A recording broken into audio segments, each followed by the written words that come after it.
Hello everyone, welcome to Toyeen Talks. Ẹ jẹ́ ká jọ enjoy. But for watching till I'll see you in my next video. Stay safe, stay blessed. I love you all. Bye.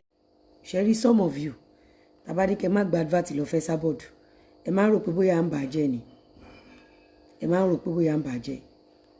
Ẹ má rò pé bóyá wọ́n bà lórúkọ jẹ́ àbí nǹkan kan. Hello sis. Hello sis. Ẹ kálẹ́ mà. Mo wọ̀ on live ni o. Bá pè ẹ jọ̀ọ́ mo fẹ́ kẹ́ separate payment yín pẹ̀lú ti tàwọn ọmọ. Ẹ jọ̀ọ́ mà. Àwọn ọmọ yín ti bá mi sọ̀rọ̀. So ẹ jẹ́ kán fún mi ní payment slip títí wọn lọ́tọ̀. Kẹ́yìn náà fún mi ní payment slip tí yín lọ́tọ̀. So that màá lè separate files yẹn. Ẹ jọ̀ọ́ mà.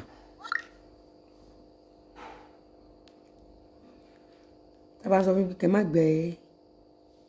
má gba advert lọ fẹ́ sábọ̀dù. Ẹ má rò pé bóyá à ń ṣalátakò ni. Látijọ́ tẹ́ ti ń tajà yín, látijọ́ tẹ́ ti ń ṣe business yín. Nígbà tẹ́ gba advert sọ́dọ̀ Esabod wá kọlu business mi. Mo fi ń bá yín polówó ọjà tí mo dẹ̀ sọ fún yín. Mo nígbà tí mi ò mọ̀ nígbà yẹn. Nígbà ìmọ̀ nígbà yẹn. Mo dídí sọ fún yín ni. Mo ní nígbà ìmọ̀ nígbà yẹn. Mo wá sọ nǹkan kan fún yín. Mo lè máa ṣe fún dúdú o. Ẹ lè máa ṣe fún funfun. Ẹ lè máa ṣe fún gbogbo èèyàn. Mo ní bọ̀ tèmi tẹ́ wá ṣe fún yín. Mo ní wàláì. Mo lè máa bọ́ lọ́hùn bẹ̀. Ṣé àgbẹ̀ mo sọ fún yín? Kò kí ń ṣe gbogbo orílẹ̀ èèyàn máa ń yàn jẹ.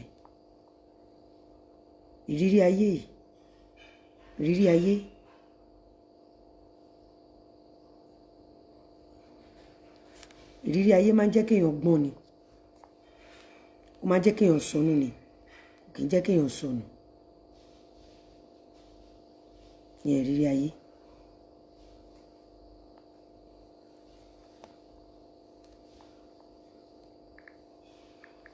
Ẹ jọ̀ọ́ mo ń bọ̀. Mo ń ṣe receipt ni o. Saturday. What is today's date? 6. Ẹ̀rí mo ń ṣiṣẹ́ lọ́sàn tí mo ń ṣiṣẹ́ lóru. Mo sọ fún yín náà. Mo ló ti pẹ́ tẹ́ tí ń ṣe. Mo ní ẹ má fojú àná wò mí. Mo ní ẹ má fojú ọmọ kékeré wò mí. Mi ò lẹ́bí o. Mi ò lára bẹ ṣe wò mí. Àmọ́ mo lọ́lọ́run. Esabod jáde lénìí. Ó ní wọ́n ti mú òun lọ sẹ́wọ̀n o. Ó dẹ̀ fi àwọn èèyàn sí panic. Ó dẹ̀ ń polówó ọjà fún yín. Àbí? Ta ló wá ṣẹ̀sín nínú èmi àti yín báyìí? Ta ló ṣẹ̀sín? Ta ló ọlọ́pàá mú? Ta ló ọlọ́pàá ń wá? Nínú èmi àti yín. Ṣé èmi ni mò ń wá yín? Ṣé èmi ni mò ń lé yín?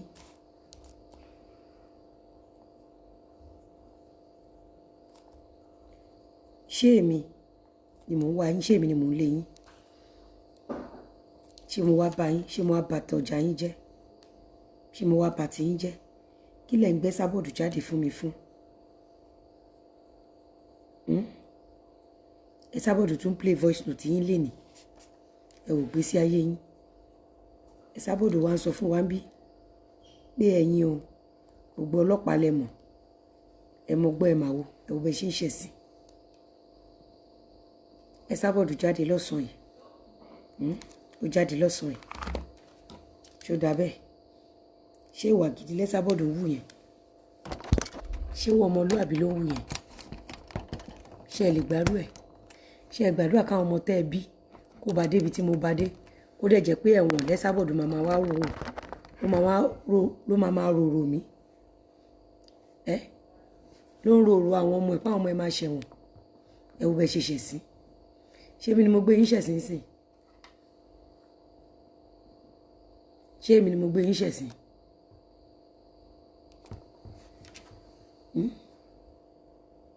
Mọ̀mí Adámáyọ̀wá voice note wo ni ẹ̀yà mi?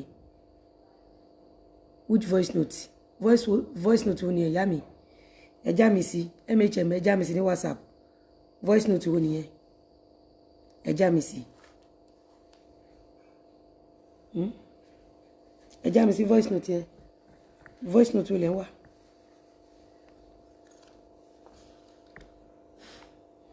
ìwọ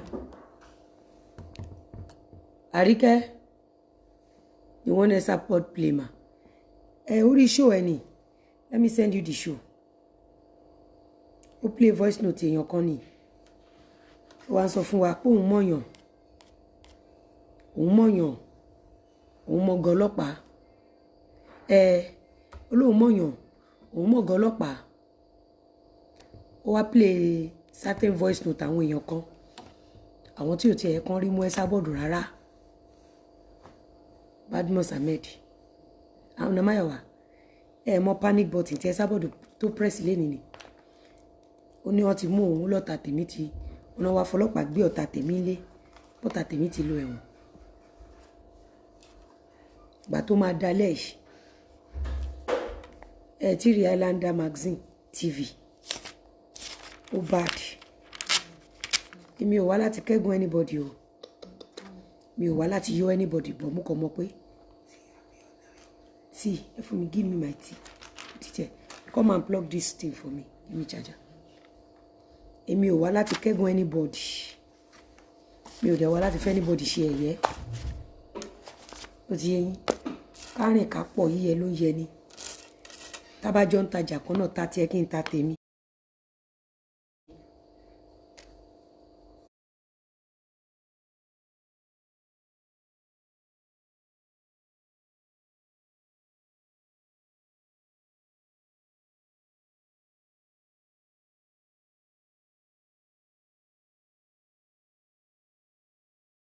tí a tiẹ̀ kí n ta tèmi bọ̀ wá tó jẹ́ pé ẹ̀wọ̀n ni wọ́n máa rorò mí ikú ló máa rorò mí. ẹwọ obìnrin náà pàtó wọ́n ti pa bẹ́ẹ̀. wọ́n pa kẹ̀. ẹ̀wọ̀n mi ní sọ́kẹ́tì. sọ́kẹ́tì ò yọ síbi pọ́nmọ́ ẹ kó wá wọ́n ọmọ ẹ ló máa wò. bọ̀ ẹ̀yin ò lè ṣe bẹ́ẹ̀ mo dẹ̀ máa ń sọ fáwọn èèyàn mo ní anybody tọ́wọ́ ẹ̀ bá mọ́ kò lè gba advert fẹ́ sábọ̀dù tọ́wọ́ ẹ̀ bá mọ́ kò ní gba advert fẹ́ sábọ̀dù. If you see Esabod patron advertising for anybody, iṣẹ́ ọwọ́ ènìyàn mọ́. Iṣẹ́ ọwọ́ ènìyàn mọ́. If Esabod is advertising for anybody, nígbà tẹ́ gba advert yín lọ fẹ́ Esabod tó ń attack business mi. Torí kẹ́yìn lè bàjẹ́ o. Owó kílẹ̀ ń wá láyé. Ọ̀rọ̀ kílẹ̀ ń wá. Kí ló bọ́ sọnù lọ́wọ́ yín tẹ́ ń wá kiri inú ayé. Kí lè gbé tẹ̀ ń gbé. Báwo wá orúkọ màmá yìí síta? Sáré lọ wò yẹn náà, sáré lọ wò yẹn. Wá. Kí lè gbé tẹ̀ ń gbé. Good evening guys. Ẹ kálẹ́. Esabod ni ó náà rán ìyá òun lẹ́wọ̀n. Bá àwọn ọmọ òun ti lo ẹ̀wọ̀n. Gbogbo àwọn tóun ṣe advert fún my happy pill. Mọ̀dádéọlá. Esabod ni o. Gbogbo àwọn tóun ṣe advert fún. Wọ́n lọ sẹ́wọ̀n, wọ́n jù wọ́n sẹ́wọ̀n gbére. Ó ti ṣe báyìí fún mi bá mi plug eléyìí náà.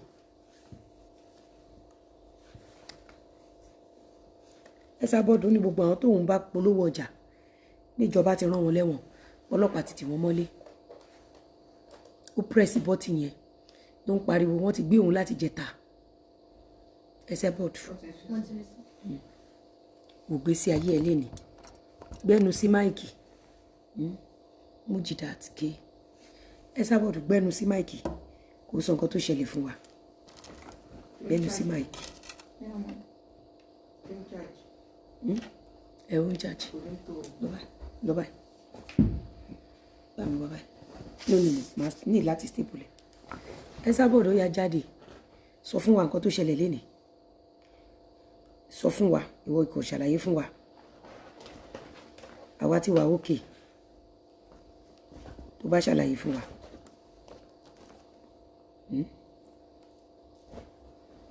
Tí n bá ní ẹbí àbí ará àbójúlùmọ̀ tó bá fẹ́ gbé advert lọ sọ́dọ̀ Esabod máa sọ fún wọn ni màá ní ẹ má ṣe bẹ́ẹ̀ màá ní ẹ má ṣe bẹ́ẹ̀ tó bá fẹ́ gbé advert lọ fẹ́ Esabod màá ní ẹ má lọ tí ṣọwọ́ yín bá mọ́ tó bá dá yín lójú ẹ má gbé advert lọ fún advert tó jẹ́ wípé Esabod tó jẹ́ wípé fún mi ní stapler Esabod tó jẹ́ wípé ẹ mọ iye ọba tó ti ṣe èpè fún ẹ̀yin tẹ́ máa ń gbá advert ló fẹ́ Esabod ẹ lọ́kàn ẹ láyà gan ẹ jẹ́ kí n sọ ìtàn ìgbésí ayé mi fún yín lọ́wọ́ Esabod tí mo ṣe ṣíṣó yìí ọkùnrin mi ẹ jẹ́ kí n sọ ìtàn ìgbésí ayé mi fún yín.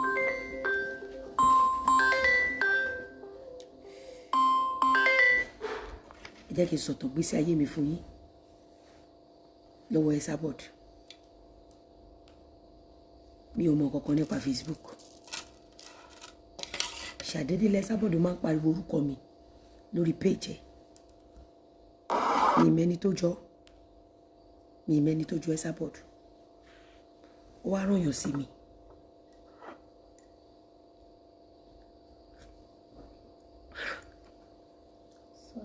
ẹ bá mi ṣe kú kí kíní ẹ láti lẹ kíní kí bá ẹ fẹ́ pa mí ni tí gbóná jù ṣé mi Esabod ni ṣé mi Esabod ni mi kọ́ Esabod má pa mí.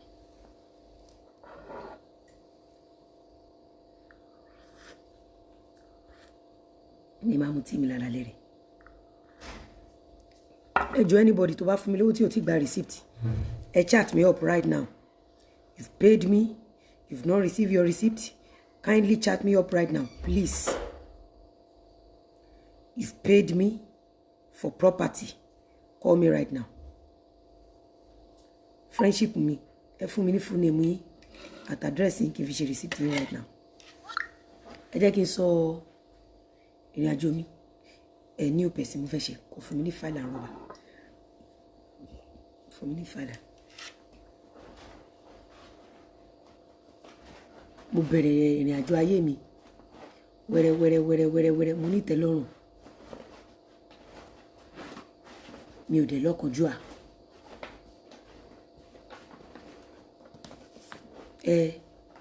ẹ̀wọ̀ ẹni tí nǹkan ṣẹlẹ̀ sí princess nǹkan ṣẹlẹ̀ sẹ́ni tó ń polówó ọjà fún ó dẹ̀ sọ pé ọ̀tá tèmi ni ẹni tí nǹkan ṣẹlẹ̀ sí Esabod ṣé ni ló yẹ kí wọ́n jáde kó wá nípọn fọlọ́pàá gbé ọ̀tá mi tó dẹ̀ mọ̀ pé ẹni tó ń polówó ọjà fún ni wọ́n gbé wanted lé lórí. tèmi bá fẹ́ roll bí wọ́n ṣe ń roll kí wá gbé fídíò yẹn kí wá fẹ́ níyẹn ṣe sí mi ní fi ṣe sí lórí péjì mi nítorí àwọn ọmọ ẹ̀ gbogbo ẹ̀sìn tó fẹ́ káwọn ọmọ tèmi ṣe ẹ̀sìn yẹn á padà lọ bá àwọn ọmọ ẹ̀ mi ní fi ṣe sí torí ìyàwó ẹ̀ gbogbo ẹ̀sìn tó fẹ́ kí Esabod máa fọkọ mi ṣe láti fi tajà fún òun gbogbo ẹ̀sìn yẹn á máa lọ sórí ìyàwó ẹ̀ ṣó wá rí èmi gangan tó tágẹ́ẹ̀tì tó fẹ́ bà láyé jẹ́ èmi ò ní ba yí ẹ̀jẹ̀ ń bí torí mo fẹ́ kí ilẹ̀ ọ̀gẹ́rẹ́ kó ba yí ẹ̀jẹ̀ ju bó ṣe wà lọ bọ̀ tèmi bá fẹ́ roll bí ìwọ Esabod màá wá fi fídíò ẹni yẹn ṣe sí màá wá fẹ́ ni yẹn ṣe sí gidi onílé ọlọ́nà tó bá jẹ́ pé ọ̀tá mi náà gbé wanted lé lórí bẹ́ẹ̀ yẹn Esabod wàá máa jó wàá máa yọ̀ orí pé mi ò wá jó èmi ò wá yọ̀ èmi wá pàkíyèsí àwọn awáyé má ṣe rere tó ń gbé advert fún ẹ tó máa fojú sunkún gbogbo ọmọ tó tara wọn jáde torí tíṣẹ́ ọwọ́ ẹ bá mọ́ kò sí nǹkan kan tó lè gbélẹ̀ láyé yìí tíṣẹ́ ọwọ́ ẹ bá mọ́ ò ní lọ sọ́dọ̀ Esabod lọ fún advert. If you go to Esabod for advert, there is something secretive you are hiding from the public.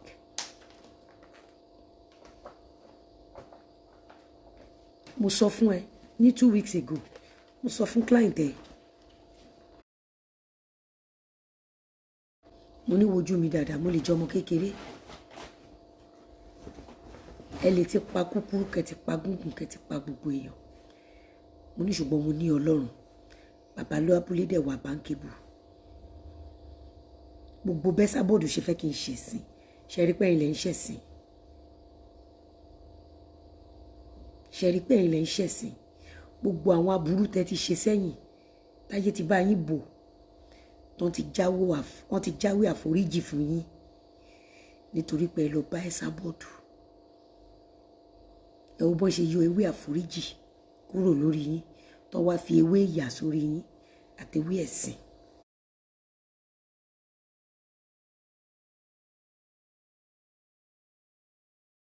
Bọ́tà mi ò bímọ, àwa òkúkú mọ̀ pé òkú Fáráò ni ò bímọ, àwa ò mọ̀.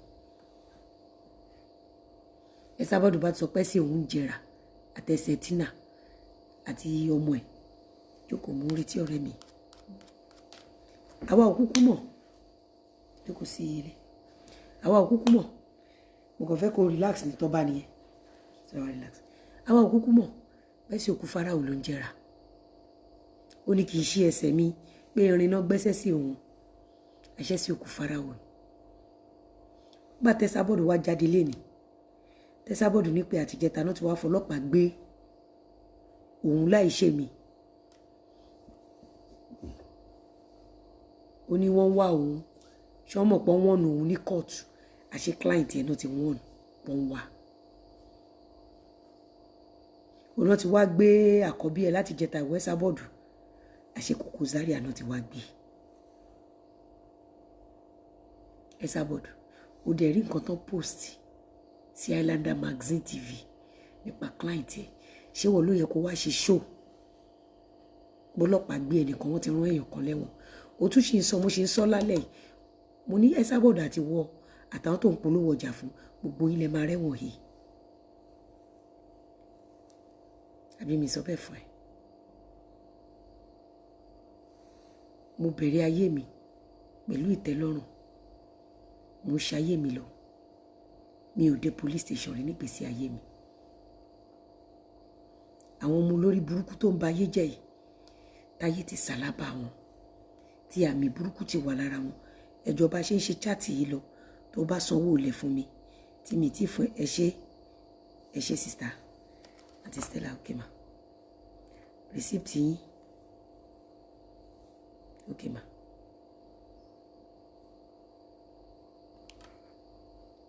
Okay, ma. Okay, ma. Ma kọ receipt yín right away.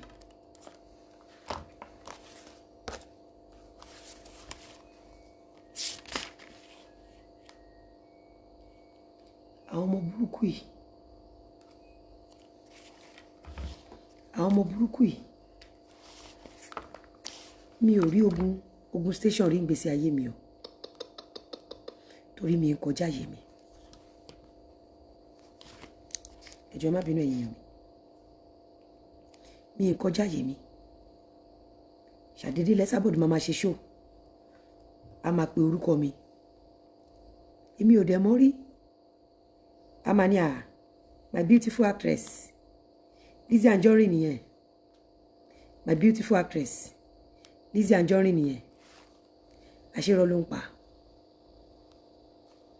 Àṣé kò sí nǹkan kan tó jọ mọ́ bẹ́ẹ̀. Nígbà tó yá lèèyàn kan pè mí pé ìyá kan wà lórí social media ó máa ń dárúkọ mi lórí page ẹ̀ pé kí n pé o pé torí tí n bá pè ó lè wá fún mi o.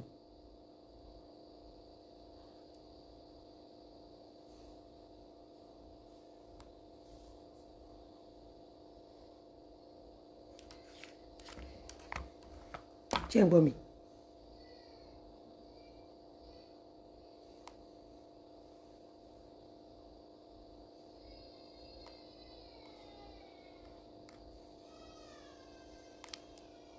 Èló lélẹ̀ àǹtí Stella àrò yẹn bò lórí èló ní first one èló ní second one mà ẹjọ́ mà ẹ bá mi sákùlẹ̀ mà. I think she loves you and kò lè love me. Esabod ò lè love me. I will tell you why. Esabod ti ṣe àwọn èèyàn tó pọ̀. Àwọn ọba kan wà nígbà tó fẹ́ gbẹ̀mí mi omi tó drop lójú wọn last Esabod náà fi kéèkì fún. For that reason I will warn you, don't watch Esabod. Talk less of taking your advert to Esabod. Talk less of patronizing whoever Esabod advertise for. Do not ignore the spiritual aspect of life. In everything you do, never in your life ignore the spiritual aspect of life. The spiritual aspect of life is so deep than church, mosque, and babalawo. The spiritual aspect of life is so deep than what you can imagine. Never you ignore it. Lọ check àwọn tó lówó jù láyé, àwọn tí ò lọ church, tí ò lọ mosque, tí ò ṣoògùn rárá ni. Those that are super rich. You don't need to go to church, mosque, or babalawo when you pay attention to the spiritual aspect of your life. Know that and know peace.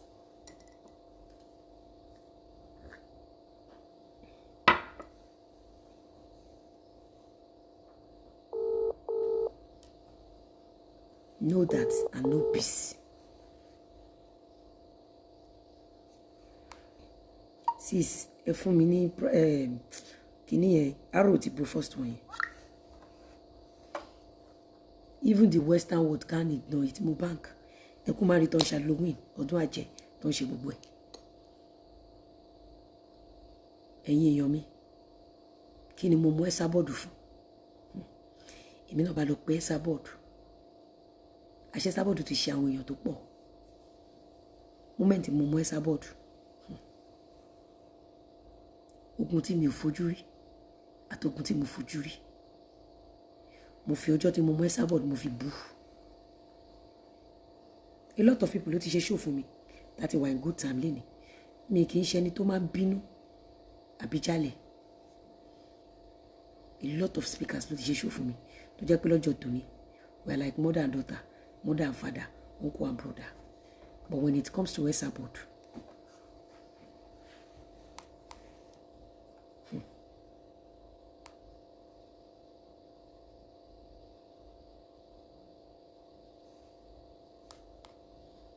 sis, arrow ti bo iye tẹ̀sán ní òkè yẹn. Arrow kíní yẹn.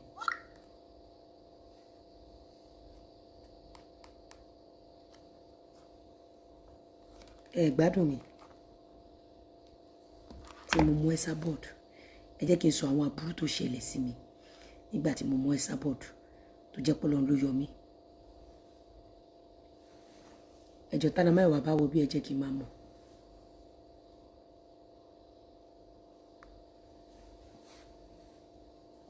Ẹ jẹ́ kí n sọ fún yín, mo rá ń ṣiṣẹ́ mi lọ wẹ́rẹ́wẹ́rẹ́. Àwọn tó ń gbógun tì mí ní Nollywood wọn ò borí mi. Mo ń wo gbogbo wọn, mi ì sọ̀rọ̀. Wọ́n lo Gistlover, wọ́n fi ń ṣàbúrú fún mi, mi ì sọ̀rọ̀. Ìgbà tí mo mú Esabod, ìṣẹ̀kẹ̀ Esabod kó bá mi ṣe ogun tó ń jà mí. Esabod wá bọ́ sínú òkun pupa. Ó wá lọ bá mi fi àwọn kọ̀ńténà, ó lọ fi bá mi páàkì àwọn ogun yẹn. Ó wá ń bá mi kó wá nínú òkun pupa. Ó ń bá mi kó wá. Àṣẹ Esabod ti balẹ̀ jẹ́, àṣọ ti pa nǹkan tó dáa jẹ́. Esabod bá ní kí n lọ fọlọ́pàá gbé ìyá ọba ńlá. Ìgbà yẹn náà ìyá ọba ńlá ń ṣe ṣó. Ìwọ̀nba nǹkan tí ìyá ọba ńlá sọ, iṣẹ́ kẹ́ Esabod bá mi pè é ọba ńlá pa. Ọba ńlá ọmọ ìyá ọmọ wa ni. Ẹ ṣàrògùn tó ń le bọ̀. Ẹ jẹ́ ká fọwọ́ dénú. Ṣẹlẹ̀ Esabod náà tún lọ ń fún ìyá ọba ńlá jẹ. Esabod wá list orúkọ àwọn èèyàn fún mi. Mo ti fi hàn yín rí, mo sì lè fi hàn yín. Esabod bá ní kí n bẹ̀rẹ̀ sí ní gbé àwọn èèyàn lọ sí court ní UK.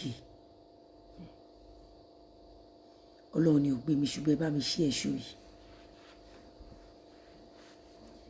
Ṣé gbogbo àwọn tó ń ṣe ṣó fún mi yẹn? Kórí kó gbé wa ká láwore. Ìzètín tó lè pé gbá, tó lè pé àwo, tó lè jú. Mo mọ oró tí màmá ọba ńlá àti ìyá Adébímpé tó ń play láàrin mi àti sísítà mi. Mo mọ oró ìmọ̀dálé ro tó play. Tó bá jẹ́ Esabod ni, ọbẹ̀ dé ṣìkìṣìkì máa mi.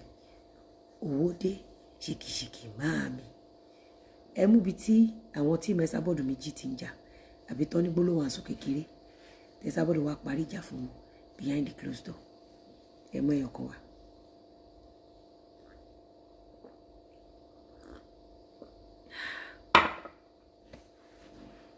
ẹ lọ mú wá fún mi.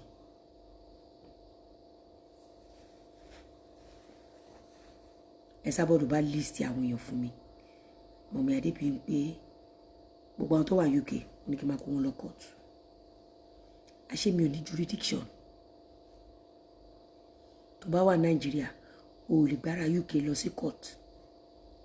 Àfi tó bá ní family member tó máa establish pé ilé òun ló ń gbé address ẹni ẹ ló máa fi sílẹ̀.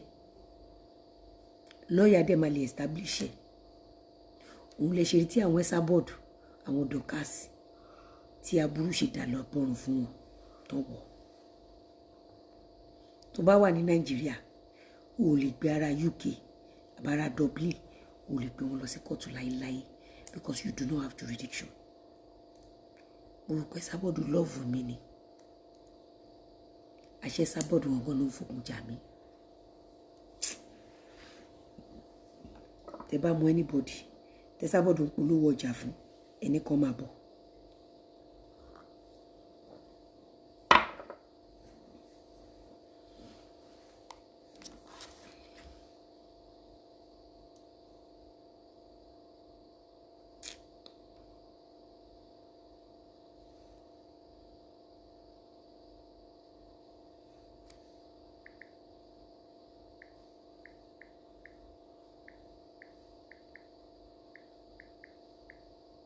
Ẹ gbọ́ mi. Èmi náà bá bẹ̀rẹ̀ sí ní ṣe náírà sí pounds. Mo kọ́kọ́ wo Mọ̀mí Adébímpé mo pé ìyá eléyìí ò lọ fún wa púpọ̀. Esabod wá ní mo wá ní kó jẹ́ kọ́kọ́ ṣe ti Dorcas àti Sọjí. Lísì tí Esabod fún mi pọ̀ gan-an. Àṣẹ Esabod ti lọ bá àwọn pípọ̀ yẹn jà. Sister ẹ type mo ṣe show lọ́wọ́ mi lè play voice yín. Ẹ bá mi type ẹjọ́ ìyá mi. Ẹjọ́. Mo bá gbé Dorcas. Gbogbo àwọn Dorcas wọn jọ ń ṣiṣẹ́ pọ̀ ni o.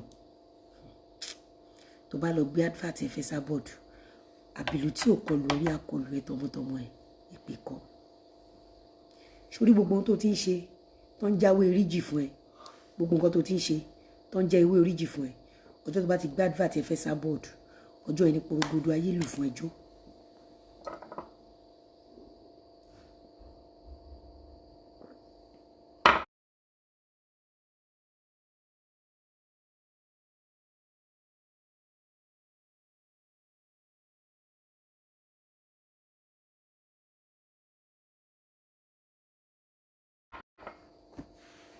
N tó yọ èmi mi ò gba advert fún. Ó bẹ̀ mí ó fẹ́ bá láàfin sọ̀rọ̀. Mi ò jọ bá láàfin sọ̀rọ̀. À ń to dọ́kúmẹ́ǹtì kóòtù lọ́wọ́. Ibi tọ́rọ̀ Esabod ti pa mí. Esabod ló máa jáde síta. Òun gangan ló wá ń fún Dorcas àti Sọjí àti gbogbo blogger, thousands of bloggers, both Facebook, YouTube, Instagram. Esabod gangan ló ń fún wọn ní material. Ṣé mo pé mi dẹ̀ kàwé, mo kọ́gbọ́n orí, ọmọ ọgbọ́n ni mí. Ọlọ́run fún mi lọ́gbọ́n ọmọ àtòyé. Màmá mi ló máa ń pray fún mi. Màmá mi á ní ọgbọ́n tó fún Solomon, ìmọ̀ àtòyé tó fún Solomon, bá mi fún ọmọ mi. Gbogbo material tí Esabod ṣe ń sọ síta, ọ̀pọ̀ irú obìnrin wò lélẹ̀. Esabod ló máa lo ẹlẹ́nu gbọ́rọ̀. Gbogbo nǹkan tó bá sọ fún, ó máa wá kó síta. Àṣé mi ò ní jurisdiction ní UK. Esabod bá ibo lẹ bá dé, ó yẹ kán ti gbé wọn.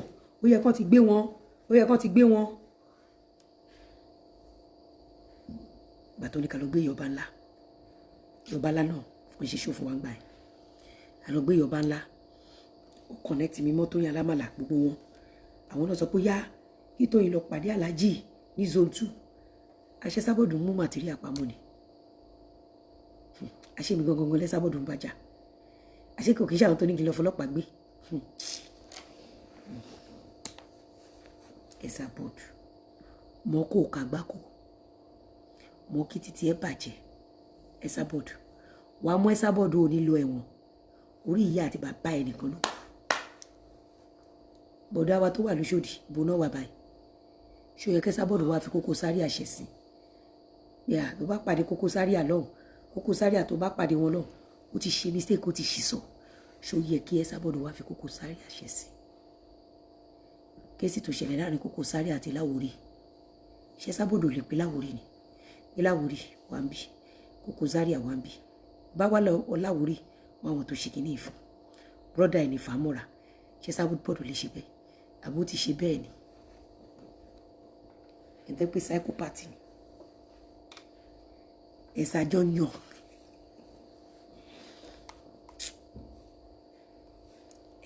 ẹ̀sà jọ ń jàn bí àṣà ẹ̀ méje ẹ̀sà jọ ń jàn ẹ̀sà jọ ń jàn ẹ wo awele tó wá gbéná wojú Koko ṣó yẹ kẹ́ Sábọ̀dù pé Koko sórí online kó wá máa push ọ̀rọ̀ awele àti àwọlé wọn sẹ́nu Koko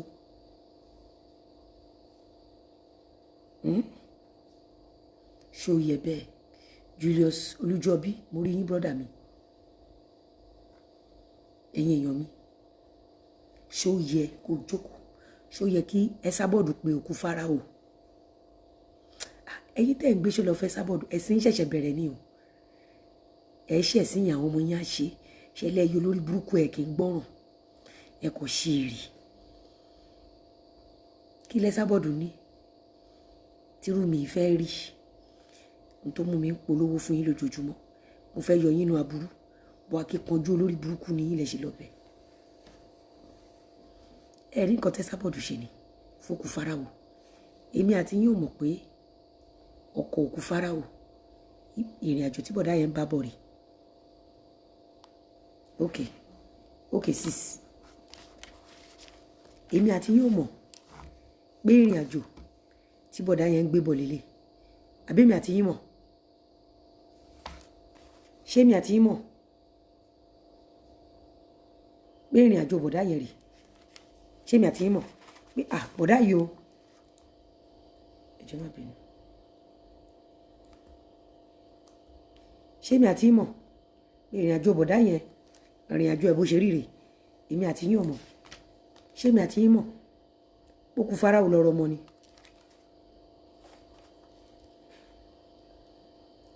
ṣé èmi àti yín mọ̀ kó tó di pé ẹ Sábọ̀dù lọ fún ọkọ̀ òkú Fáráò ó kọ́kọ́ gbé òkú Fáráò àtọ̀rẹ́ ẹ̀ ó kọ́kọ́ pitch wọn against ara wọn before kọ́rọ̀ ọkọ̀ Fáráò tó ṣẹlẹ̀ ó kọ́kọ́ gbé wọn against ara wọn àwọn yẹn bẹ̀rẹ̀ sí ní bára wọn jà ọ̀rẹ́ méjì tọ́jọ́ ní misunderstanding tó ẹ̀kọ́ jọ sẹ́tù ẹ̀ lábẹ́ ilé kí lẹ Sábọ̀dù ṣe ó pitch wọn against ara wọn ibẹ̀ láti ń gbọ́ pé o ṣe o lè fọmọ bú mi o àmẹ́mi ò rọmọ inú àpò ẹ Sábọ̀dù mọ́ kó kàgbákò sórí ìwọ tán bá ti ṣiṣẹ́ ayé fún tán bá lọ bẹ àwọn àgbà lọ́wọ́ ẹ̀ fún ẹ wà wá pàdé ẹ Sábọ̀dù torí ẹni máa kú gbọ́dọ̀ pàdé ẹni tó máa pààyàn tó bá ṣiṣẹ́ àwọn àgbà fún ẹ wà wá pàdé ẹ Sábọ̀dù tó bá ti pàdé ẹ Sábọ̀dù ó máa deliver iṣẹ́ àwọn àgbàlagbà kò sẹ́bọ tó lè gbé kò sétùtù tó lè ṣe ẹ Sábọ̀dù máa deliver iṣẹ́ àwọn àgbàlagbà ṣé o mọ iṣẹ́ táwọn àgbàlagbà máa ń ṣe máa sọ fún ẹ.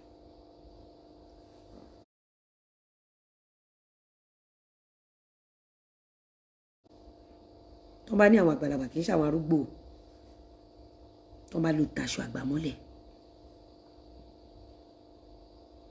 ẹ Sábọ̀dù ló wá sọ fún wa wípé òkú Fáráò àtọ̀rẹ́ ọkùnrin náà ń jà sí ẹ Sábọ̀dù ló wá sọ gbogbo ìtàn yẹn fún wa bí nígbà tọkùnrin yẹn wá dé tó ṣègbéyàwó ẹ Sábọ̀dù ló wá sọ fún wa ṣó tọ́ sí ẹ Sábọ̀dù fún mi ní stapler bá wá fáìlì màmá yìí síta gbà ṣó tọ́ sí Esabod gbé kí ni wọ́n síta fún mi ṣó tọ́ sí Esabod k'Esabod máa sọ fún Okufara pé kí ló ṣẹlẹ̀ gbà tó kó lé ó tún sọ fún mi náà ó sọ fún mi sọ lójú àwọn ayé ń gbọ́ olóko ẹ̀ ò le kí ló ṣokú ẹ̀ yẹn náà ṣe màmá okú ò le gbogbo àgbo láti lò kódà mo ra àgbo Nasarawa mo ra àgbo nígbà mo ra àgbo láwo mo ra àgbo nílọrin okú ò le Esabod tún béèrè wípé ó tó ṣù mélòó tó kó fi le màmá àtijọ́ ta ti ṣègbéyàwó ni o àtijọ́ ta ti ṣègbéyàwó ló kó ò ti lé o ṣó yẹ kó rí bẹ́ẹ̀ ọ̀rọ̀ ẹ̀rín kọ́rí ẹ̀yìn èèyàn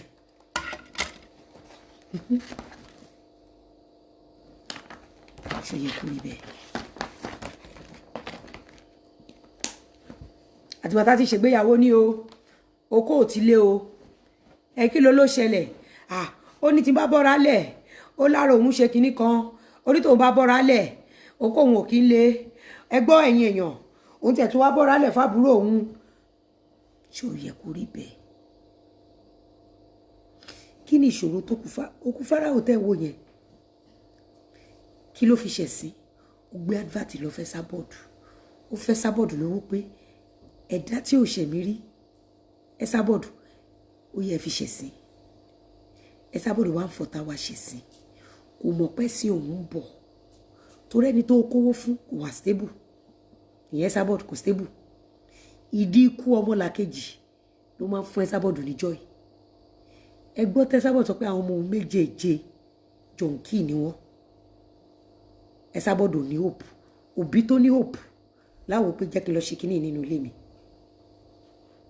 tí n bá parọ́ kẹ́ máa já mi o Esabod wá ní òṣìlẹ̀ méjèèjì ń ṣe ẹ̀yìn ọ̀rẹ́ méjèèjì okó tẹ̀ ń já sí okó náà ṣáà ṣiṣẹ́ ìwọ wá nígbà tí wọ́n fẹ́ gbà yẹn ṣókó ẹ̀ ṣiṣẹ́ màmá ẹ̀rọ bí sílẹ̀ jàre kìíní kan ìyẹn tí ẹ̀kọ́ ni mo bá sọ ó ti wá dọ́dọ̀ kejì rẹ̀ báyìí olóko òṣìṣẹ́ àbí àṣà mọ̀ ó yà tilẹ̀ lóko òṣìṣẹ́ ká mọ̀ ṣó dà bẹ́ẹ̀.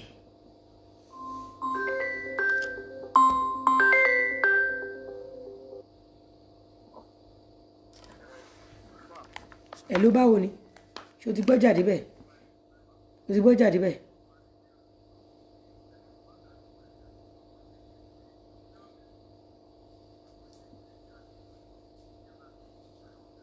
èmi kan jẹ́ fi wọ́n sí 3-way course jẹ́ fi wọ́n sí 3-way course ṣáàdúró bẹ́ẹ̀ jẹ́ fi wọ́n sí 3-way course.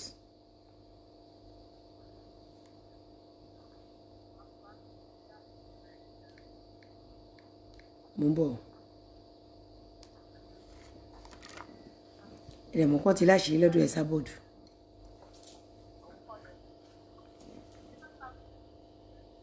Hello sis.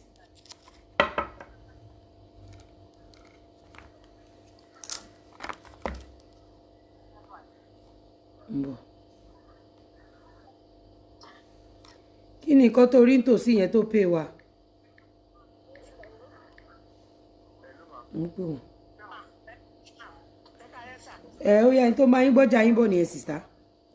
Mo sọ fún yín pa ní disappointing pa máa deliver. Kò bá àjàgò kan òru a máa deliver ó yá.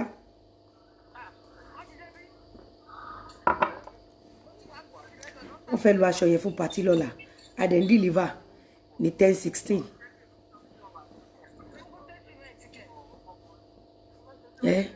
Okufara o mo bank.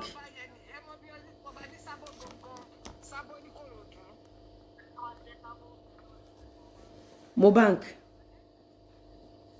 gbọ́ mi mo bank l'Esabod ń fi wọ́n ṣẹ̀ sí bántọ́ èsì ẹ̀ l'Esabod ń fi wọ́n ṣẹ̀ sí para Esabod ló fún wa ní gbogbo material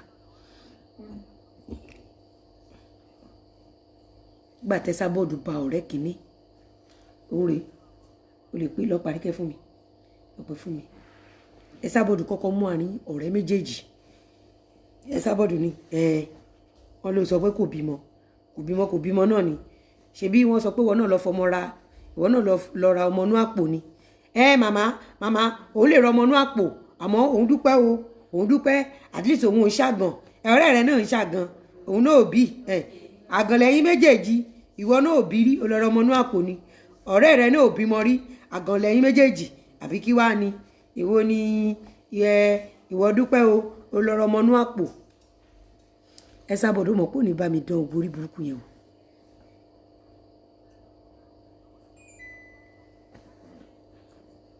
àbí kò sọ bẹ́ẹ̀ ṣe sábọ̀dọ̀ sọ bẹ́ẹ̀ ẹ sábọ̀dọ̀ sọ fọ́rọ̀ ẹ méjì tó ń jà tó yẹ kó sọ fún wọn pé wíwo lẹ́nu awówo ọ̀rọ̀ yìí ò gbọ́dọ̀ déta